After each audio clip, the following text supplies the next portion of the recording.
Hello everyone, welcome to learner B for class 8th। I am Shivani Chauhan. इस video में हम लोग देखेंगे हमारी जो हिंदी की बुक है उसका चैप्टर 15 सूरदास के पद। हम लोग इसमें ना पूरा का पूरा इसका हिंदी मीनिंग समझेंगे, एक एक शब्द का मतलब देखेंगे और सब कुछ अच्छे से देखेंगे। ठीक है।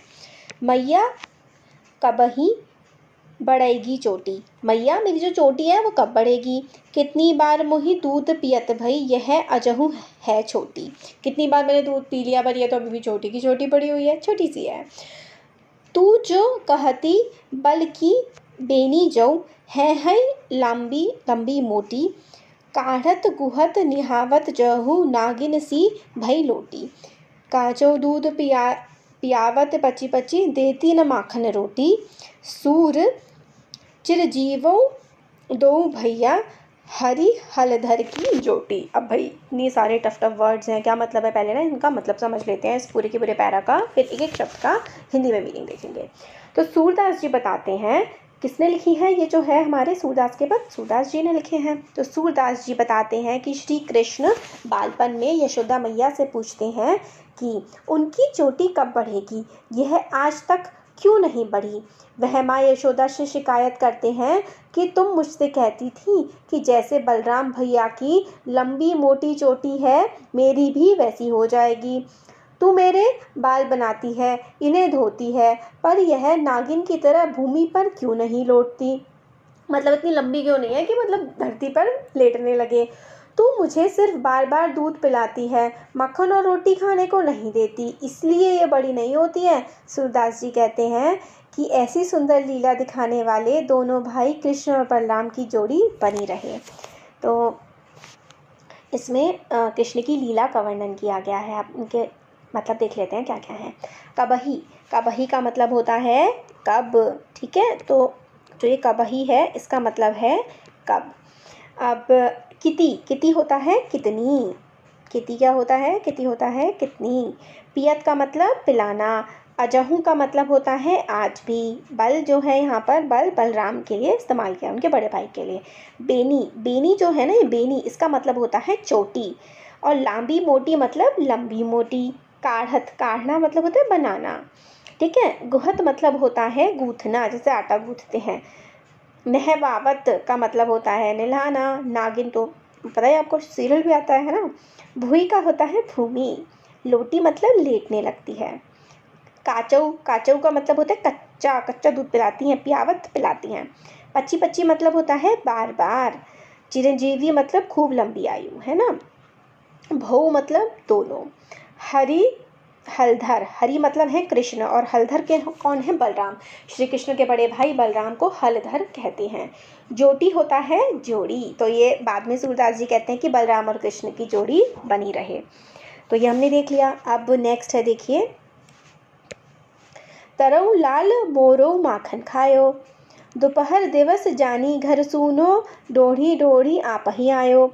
खोली किवारी बैठी मंदिर मऊ, दूध दही सब सखनी रखावो। उखल चढ़ी सी के को लिन्हो, अन भावत भऊ में ढरकायो। दिन प्रतिहानि होत गोरस की, यह टोड़ा कौनो ठगलायो। सूर श्याम को हटकी न राखे, तय ही पूत अनोखो जायो। पहले इसका मतलब समझ लेते हैं। मतलब समझने के बाद एक एक शब्द का मीनिंग भी हम लोग सब देख लेंगे। तो देखिए इसमें क्या है, सूरदास जी कहते हैं कि गोपियाँ सदा श्री कृष्ण की शिकायत यशोदा माँ से करती रहती हैं। एक गोपी यशोदा जी को कहती हैं कि आपका लल्ला मेरा माखन खा जाता है। दोपहर के समय जब उसका घर खाली होता है तो कृष्ण स्वयं ही ढूंढकर घर आ जाते हैं। वह हमारे मंदिर के दरवाजे खोलकर उसमें घुस जाते हैं तथा अपने मित्रों को दही मक्खन खिला देते हैं। वह ओखली पर, ऊपर की तरफ होती है, ओखली पर चढ़कर छीके तक पहुंच जाते हैं तथा मक्खन खा लेते हैं और बहुत सारा मक्खन ज़मीन पर भी गिरा देते हैं, जिससे हर रोज़ दूध दही का नुकसान करते हैं। गोपियाँ कहती हैं कि आपका यह बेटा जो हमें सताता है, ठीक है। सूरदास जी कहते हैं कि फिर भी उसे अपने से अलग नहीं करा जा सकता। यशोदा तुमने सबसे अनोखे बेटे को जन्म दिया है। तो गोपियाँ श्री कृष्ण की शिकायत भी करती हैं कि वो ऐसा करते हैं, मगर वो उनसे प्यार भी इतना करती हैं कि वो चाहती हैं कि ऐसा वो रोज़ करें। तो यही है। लाल का मतलब यहाँ पर जो लल्ला होता है ना, लल्ला बेटा। माखन तो मक्खन होता है। दोपहर है, दोपहर ना, दोपहर का समय, नून। देखिए ढूंढी का मतलब होता है खोज कर। आपही, आपही होता है अपने आप। किवारी, किवाड़, किवाड़ होता है ना दरवाज़ा। पैठे, पैठे का मतलब घुसकर। सखिन, सखिन होते हैं दोस्त। उलख मतलब ओखली, ओखली होती है ना ऊपर की तरफ रहती है, उसमें मक्खन वक्खन बांध देते हैं। चढ़ी मतलब चढ़ जाते हैं। सीके, सीके जो है छिका। अनभावत, अनभावत जो होता है जो अच्छा नहीं लगता, ठीक है, मतलब जो माखन अच्छा नहीं लगता वो क्या करते हैं, नीचे गिरा देते हैं भूमि पर। भूई, भूई मतलब भूमि। ठरकायो मतलब गिराना। हानि मतलब नुकसान पहुंचाना, ठीक है।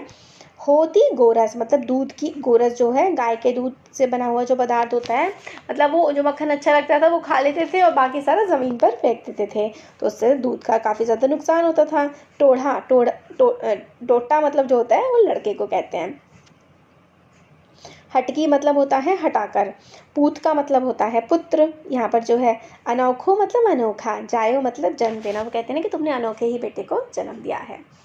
तो यही था हमारे पाठ में, यही बोलते हैं कि पहले पद में सूरदास जी जो हैं कृष्ण के मन के भावों का काफ़ी सुंदर वर्णन करते हैं। कृष्ण कह रहे होते हैं ना अपनी माता से कि बलराम जो है उनकी तो चोटी इतनी लंबी है, ज़मीन तक जाती है, नागिन जैसी चोटी है, लहराती रहती है, और आप मेरे को दूध पिलाती रहती हो, रोटी खिलाती रहती हो और कहती हो कि मेरी भी चोटी लंबी हो जाएगी, पर इतना समय हो गया, मेरी चोटी तो लंबी हुई नहीं, ठीक है। दूसरा पद जो है वो ग्वालन जो है, जो गोपियाँ हैं वो माँ यशोदा से आकर के क्या कहती हैं कि नटखट कृष्ण की वो करती हैं शिकायत कि रोज़ आ जाता है, हमारा मक्खन खा जाता है, इतना सारा मक्खन जो है ज़मीन पर गिरा देता है, तुमने एक ऐसे अनोखे पुत्र को जन्म दिया है जो दूसरों से बिल्कुल अलग है। ग्वालन की शिकायत में सूरदास जी द्वारा वो प्रेम की अभिव्यक्ति की मतलब शिकायत तो कर रही है, फिर कहती कैसा अनोखा तुमने बेटे को जन्म दिया है। तो यही हमारे ये जो चैप्टर था इसका कंप्लीट एक्सप्लेनेशन है। कैसा लगा वीडियो, ये तो आप पता है अगर आप लोग वो देखते हैं ना राधा कृष्ण, उससे भी आप लोग समझ सकते हैं इस वाले चैप्टर को। तो कैसा लगा वीडियो ज़रूर बताइए, अच्छा लगा लाइक करिए, चैनल को सब्सक्राइब करिए, अपने फ्रेंड्स के साथ भी ज़रूर से शेयर करिएगा। Thank you.